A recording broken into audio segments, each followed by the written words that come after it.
folks who call me are folks who already have injured themselves, and they want to know, what do I do? What are my rights? And we tell them, first of all, we ask them rather a series of questions, and of course the first question is what happened, but we want to know, did you take photographs of the scene? Did you get names of witnesses? And universally, or quite commonly at least, they tell us that don't worry about it, I don't have photographs, the cruise line took photographs and we can get them. And then I tell them, no, we can't. When it's flagged in a certain country, that ship is a piece of that country. It's not a piece of the United States, even if it's docked off of Miami, Fort Lauderdale, or New Jersey. It's not a piece of, not subject to U.S. jurisdiction. What consumers don't realize, what the U.S. citizen who takes a cruise does not realize, is that the cruise line has total control over all of the evidence, all of the witnesses, and the scene of the accident. Admiralty law is the law of things which occur on the open water or on any navigable water. If it's a personal injury, collision between two vessels or boats, things like that. But usually we're talking about personal injury on board cruise ships, for example. People are constantly, it seems, slipping and falling on cruise ships. It seems to be a very common occurrence. On Royal Caribbean ships, it seems to be the restaurants, the Windjammer cafes and things like that, because they have tile floors, and it's a continuous problem. On Carnival ships, it tends to be the pool deck, which is on Carnival ships called the Lido deck, and so they tend to be repetitive problems. There are a lot of slip and falls. Sexual assault is a real issue with regard to cruise ships. You have a mix there. You have a mix there of people on vacation, young people, men and women on vacation. Everybody's drinking a lot. And you have crew members who are there. They're being worked 7 days a week, 14, 15, 16 hours a day, and who are not allowed to drink, not allowed to have fun, not allowed to be on vacation.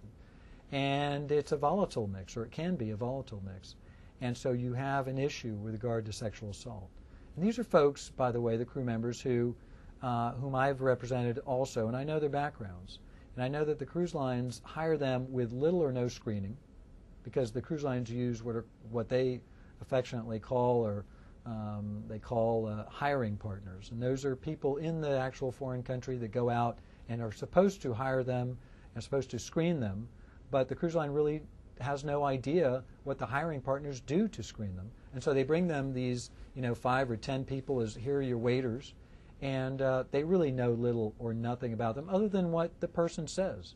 And let's say he or she is from India, or he or she is from Nicaragua, and these are countries which, in the case of Nicaragua, certainly is a third world country.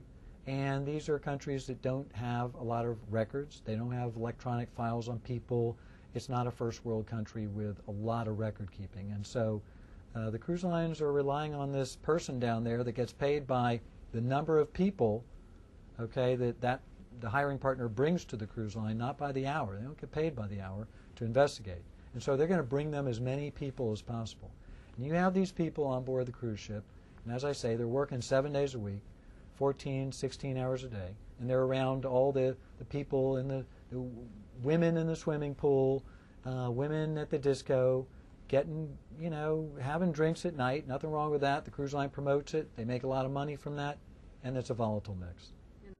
If something happens that makes them sick or injured, they need to take photographs or have someone take photographs with a digital camera of the scene where the accident happened, even if it's long after it happened. As soon after it happened, of course, is the best. The sooner the better. But they need to take photographs. They need to preserve evidence. If there's something that was there on the floor, for example, an object, they need to get that object. They need to photograph it there on the floor and to get it and keep it. They need to get the names and contact information of all the witnesses. Because what people do commonly is they get the name of witness. It was Jane, and she's a reporter, and she's from so-and-so in the United States.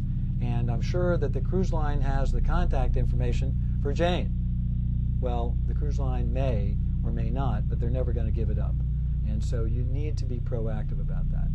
number one. Number two, you need to be proactive about getting medical care, because the cruise lines do a phenomenally bad job of getting you to a place where you can get real medical care. You need to get back to the United States as quickly as possible. If you're in the Caribbean, you need to fly back. And if you have a broken leg that needs to be extended, you can't fly in a commercial flight even in first class, you need to take an air ambulance. It might be $7,000, $10,000.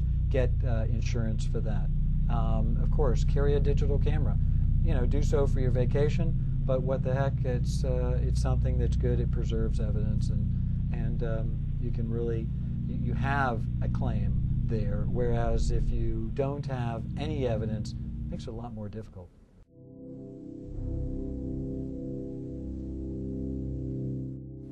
I'm Jack Hickey, and I practice law in Miami, Florida.